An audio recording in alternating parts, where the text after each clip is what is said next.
Mas Ahmad, sehat Mas? Alhamdulillah. Jumpa lagi kita ya. Jumpa lagi kita di pembahasan-pembahasan. Selagi jumpa, masih berjumpa berarti masih sehat. Masih sehat ya. Alhamdulillah. Itu yang harus. Ya. Di tengah negara kita yang lagi sedang sakit. Wah, nggak bahaya Pak. ya. Jadi memang dalam situasi negara kita yang lagi sedang tidak baik-baik saja, dan dipenuhi dengan dinamika yang luar biasa dahsyatnya gitu ya, banyak. Nah Mas Ahmad, ini kita ngomongin soal masalah apa ya hari ini ya? Kita respon ya. Kita respon perkara Hasto kali ya, enak ya? Boleh. Hasto, Sekjen PDIP, anak buah kesayangannya Bu Mega ya. Yang kemarin kalau nggak salah itu pra peradilan ya. Pra-peradilan ditolak oleh ini hakim. Jaksel ditolak ya. Berbagai macam upaya mereka udah lakukan tapi masih nggak membuahkan hasil. Podoai sama saja. Itu artinya apa ya? Itu artinya serahkan diri aja kali ya. Ya itu jauh lebih bagus sih sebenarnya gitu ya menurut saya. Cuman begini, ada sesuatu yang saya baca seolah-olah ini sama Mas. Perkara Hasto dengan perkara pada tahun-tahun yang lalu ya. Ya periode 2014 ke periode 2019 gitu. DPRD, kita kenal ketua DPRD-nya di sana, Setia Novanto. Setnov. Ya kan? Setnov itu kan juga begini Pak, diincar sama KPK, dia lakukan pra-peradilan ya kan? Mantap. Taunya ditolak ya kan? Mental semua. Iya.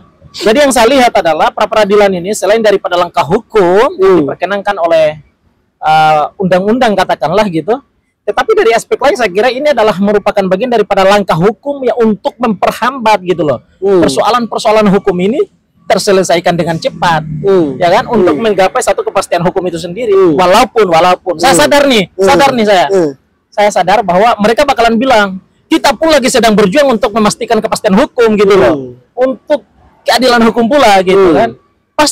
Itu pasti bakalan terjawab keluar dari mulut mereka ya. Ya, tapi itu yang saya lihat lah, kalau sudah model seperti ini hakim kemudian menolak, artinya data permulaan dianggap yang dimiliki sama KPK itu dianggap kuat dan dianggap cukup untuk bisa ditetapkan sebagai tersangka. Ya, dan memang sudah tersangka kan? Ya. Untuk bisa ditindaklanjuti kembali dalam tahapan-tahapan yang lebih lanjut kan begitu. Nah, tapi apa? Kemudian ya terlepas daripada soal masalah ya ini saya sharing sih kadang tuh cemburu juga gitu loh dari aspek penegakan hukum kita gitu. Kok kepada politisi, kepada orang-orang yang punya pengaruh di republik ini, kok mereka bisa melalui pra-peradilan, mereka bisa ini itu dan lain seterusnya gitu kan, bisa memperhambat proses penahanan dan lain seterusnya. Berbeda dengan kita sebagai masyarakat kelas bawah nih, ya kan? Nah begitu kemudian terindikasi melakukan satu persoalan, bos selesai tuh, nggak pakai lama-lama tuh, nggak pakai ABC lagi ya, pakai langsung aja gitu, serah diri. Ya kan? Berarti kemungkinan ini Hasto bisa nabrak diri kayak ini juga, nggak kayak Setnov ini. itu yang saya bilang, ini hati-hati jangan sampai kemudian terlalu sering dikejar sama KPK. Nah kan si Setnov itu kan nabrak tiang listrik ya. Nah ini entah nanti nabrak apa dan dia bakalan benjolannya seperti apa, apakah bakpao ataukah kemudian jadi baso gitu. Tapi nanti kita bakalan menunggu bagaimana akhirnya. Toh kuasa hukum mereka atau tim hukum dari Hasto ini kan kemudian bilangnya this is not of the end kan gitu. Ini bukan akhir gitu. Ini bukan putusan akhir, perjuangan akan tetap berlangsung. Maksud saya kok bisa begitu ya? Saya bertanya dalam hati saya sebagai masyarakat awam gitu kan. Emang bisa ya kok begitu ya? Jadi kan tentu masyarakat bingung loh. Kok emang bisa ya sudah status tersangka tapi tidak langsung proses penahanan, tetapi masih bisa pra-peradilan untuk bisa melakukan, bisa ya. Untuk pejabat begini ya. Jadi kira itu khusus untuk pejabat. Gitu. Tapi kalau udah ditolak ini seharusnya udah ditahan dong. Ya artinya KPK bisa melakukan tindakan lebih, tetapi tadi mereka masih mau tetap untuk entahlah apakah kemudian mau ingin pra lagi ataukah seperti apa gitu. Karena pra ini kan dalam konteks untuk melakukan pengujian apakah KPK punya bukti kuat atau tidak kan gitu. Tapi dalam konteks dalam konteks soal masalah pra peradilan ini saya kira kan sudah terjawab dengan putusan pengadilan ini kan dengan menolak pra peradilannya si Hasto, artinya alat bukti yang dimiliki oleh KPK dianggap cukup untuk bisa melakukan tindakan yang lebih lanjut lagi terkait dengan Hasto gitu. Nah, jadi agarlah kemudian publik ini tidak merasa bahwa ada ketimpangan dan ada pemberlakuan hukum yang tidak sama, yang berbeda, maka saya kira yuk come on bertarung aja gitu loh. Di pengadilan jauh lebih penting gitu loh, ya kan? Berdalil aja di sana gitu, nggak usah pakai pra-pra lagi.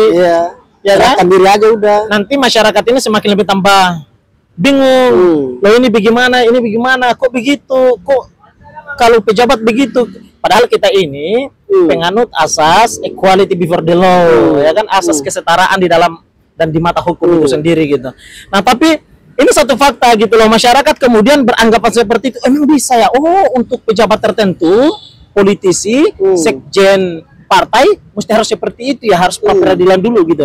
Betul, itu fakta loh, fakta yang ditemukan pada kalangan masyarakat yang beranggapan seolah bahwa pra peradilan itu adalah khusus untuk para pejabat. Dan memang realitasnya kan paling banyak yang melakukan pra peradilan ini kan para pejabat. Nah itu sampai masyarakat bawah ini mikirnya begitu. Tapi Mas, saya akan nampilnya kan kita masa merah, saya putih.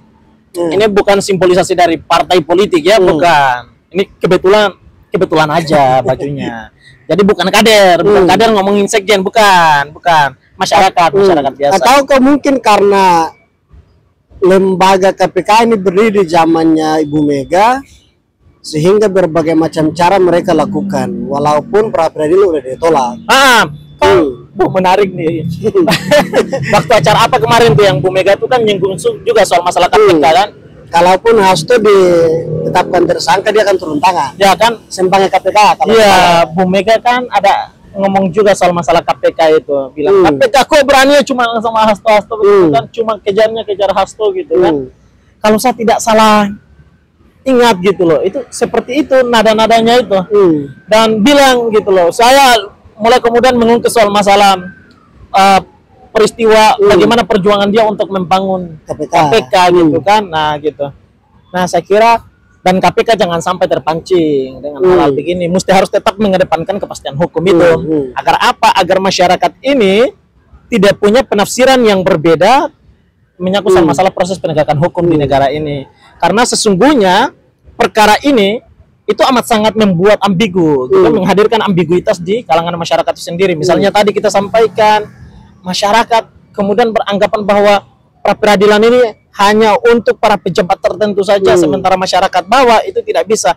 Oh, soalnya faktanya memang seperti itu. Masyarakat bawah paling banyak yang mereka saksikan adalah begitu melakukan kesalahan langsung prosesnya penangkapan.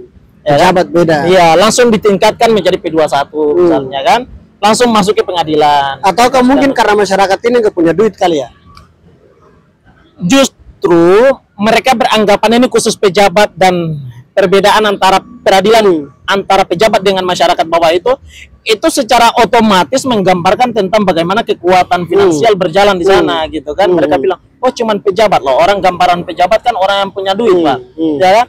Oh sementara kita masyarakat biasa bisanya apa? Artinya kita nggak punya duit di situ. Nah itu artinya ini agar untuk tetap menjaga eksistensi hukum kita di Republik ini, maka saya beranggapan sebagai pemuda awam nih, misalnya Mas Ahmad, saya bilang, Kemon, jangan terlalu mempersulit proses penegakan hukum jika kemudian persoalan tersebut itu sudah memiliki alat bukti yang terang. Kan begitu. Apalagi kita tahu bahwa kasus Hasto ini tersangkanya kan bukan cuma satu orang. Iya, banyak. Ya, kan? Ada yang kemudian sudah menjadi di dalam penjara. Sudah dalam penjara gitu kan. Wahyu, ada yang masih dicari. Iya, ada yang masih menjadi buron sampai sekarang. Dan itu indikasinya karena memang keterlibatan Hasto gitu kan. Nah, begitu. Jadi memang kita ya udahlah gitu loh, jangan bikin masyarakat ini menjadi bingung terlalu panjang dan membuat situasi ini semakin lebih tambah rumit gitu ya. Membuat masyarakat ini memiliki kesulitan di dalam konteks membaca tentang bagaimana implementasi kepastian hukum itu gitu kan. Semakin lebih tambah tidak meyakinkan masyarakat tentang suatu asas yang selama ini diamini, yakni adalah asas equality before the law misalnya kan, asas kesetaraan di mata hukum gitu. Jadi you come on gitu loh, sebagai pejabat, sebagai para politisi ternama gitu, tokoh-tokoh di republik ini gitu, berikanlah edukasi baik kepada masyarakat tentang bagaimana ketaatan terhadap hukum itu kan, gitu loh. Berikanlah gitu pelajaran berharga kepada masyarakat bagaimana ketika kemudian kita itu melakukan suatu tindak pidana misalnya, maka harus sebagai pribadi gentle, siap bertanggung jawab atas hukum itu sendiri, ya kan? Dan serahkan diri gitu loh. Dan meja hijau pengadilan itu adalah merupakan tempat di mana kita mesti berargumentasi antara kesalahan dan kebenaran gitu loh. Dan kita bakalan membiarkan tentang bagaimana hakim mesti harus kemudian berpikir tentang cara untuk memutuskan perkara ini berdasarkan pada keyakinannya yang disandarkan pada data-data yang jelas misalnya. Karena dalam konteks pidana kan kita harus secara bersama gitu, sudah menjadi barang konsumsi publik gitu loh, bahwa dalam urusan pidana itu ada asas yang disebut dengan alat bukti mesti harus jauh lebih terang daripada cahaya kan begitu. Nah, persoalan hasto dan kemudian pra peradilan yang ditolak oleh pengadilan ini, itu saya beranggapan gitu loh. Mohon maaf, saya masyarakat awam dan saya anak bangsa yang tidak begitu punya kekuatan politik yang bisa mempengaruhi apa-apa gitu. Kapan saja bisa ditangkap dan seterusnya bisa dilaporkan ya kan. Saya beranggapan bahwa itu artinya pengadilan beranggapan bahwa KPK punya alat bukti yang cukup untuk bisa menerangkan perkara ini. Itu Pak. Apalagi gini, pas kemarin yang selesai ditetapkan sebagai tersangka oleh KPK itu, kan beberapa hari menghilang tuh. Habis itu muncul ya, kan, terus rumahnya kan dijaga kan sama memang terus muncul ya. Terus muncul menyampaikan bahwa dia siap untuk dipenjara. Dia siap hadir dan menjawab apa yang dan akan membuka apa-apa berkaitan dengan masalah. Membuka kotak Pandora yang disimpan lah. Ya. Ada rekaman-rekaman apa segala macam lah. Pokoknya itulah. Terus dia sampaikan bahwa kalau saya nggak salah ya, mungkin di nonton ulang oleh kawan-kawan. Itu dia sampaikan bahwa mantan presiden RI yang pertama saya dipenjara. Apalagi sekelas sekjen, dia siap untuk masuk penjara dan penjara menjadi tempat ternyaman baginya. Nah, jadi tapi sampai hari ini dia belum ini. Ini kan satu tantangan. Kita tantangkan nih. You come on, berani nggak? Jangan membuat masyarakat itu semakin lebih tambah yakin bahwa omongan politisi janganlah dipercaya. Ya toh? Nah, tapi kemudian kita lihat berdasarkan pada literatur hukum kita misalnya, undang-undang tentang partai politik misalnya, peran partai politik adalah apa? Memberikan edukasi baik secara politik kepada masyarakat gitu loh. Jadi jangan membuat masyarakat di dalam urusan yang memang ribet gitu loh. Jangan sampai masyarakat sudah tidak percaya terhadap partai politik. Itu dia. Apalagi ini kan PDIP misalnya adalah partai yang siapa sih masyarakat bawah mana yang nggak tahu soal masalah PDIP kan? Semua orang kenal soal masalah PDIP. Partai yang berkuasa atau enggak tetap mereka eksis. Ya. Oh, partainya rakyat, partai wong cilik kata Bu Mega kan? Partai wong cilik. So, kemon implementasi partai wong cilik ini tunjukkan keberanian. Hey, saya ini siap gitu loh sebagai petinggi dan sebagai politisi ternama gitu ya. Ya, tokoh nasional gitu. Saya siap bertanggung jawab jika betul ini atas untuk penegakan hukum itu sendiri misalnya ya kan? Jika ini untuk keadilan hukum maka saya siap bertanggung jawab dan siap untuk memperjuangkan berdasarkan pada keadilan hukum itu juga kan begitu. Harus dan gentle kayak begitu gitu loh. Harusnya dan kita mintakan karena masyarakat ini dalam begitu tadi misalnya proses tersangka itu sudah disematkan kan dia mulai membuka tuh dan membuka-buka akan membuka ini itu. Nah, masyarakat ini lagi sedang menyaksikan itu. Kapan yuk menantikannya? Itu pun sampai sekarang nggak dibuka. Sampai sekarang nih. Nah, mungkin lewat pengadilan. You come on. Kita mintakan itu karena keterangan dia bakalan juga menjadi satu satu bukti, alat bukti. Alat bukti itu kan satu diantaranya kan adalah soal masalah persaksian. si Hasto misalnya. Jika di pengadilan, maka apa yang disampaikan dia di sana, maka itulah kemudian akan menjadi barang bukti dan pihak-pihak yang disebutkan akan dipanggil loh. Nah, itu enak nih. Nah, masyarakat semuanya ini secara menyeluruh dari Sabang hingga Merauke itu lagi sedang menyaksikan ini. Nih, seberapa jauh nih perkara ini bakalan terselesaikan dan seberapa jauh perkara ini bakalan terungkap gitu loh. Kebenarannya seperti apa nih? Nah, gitu loh.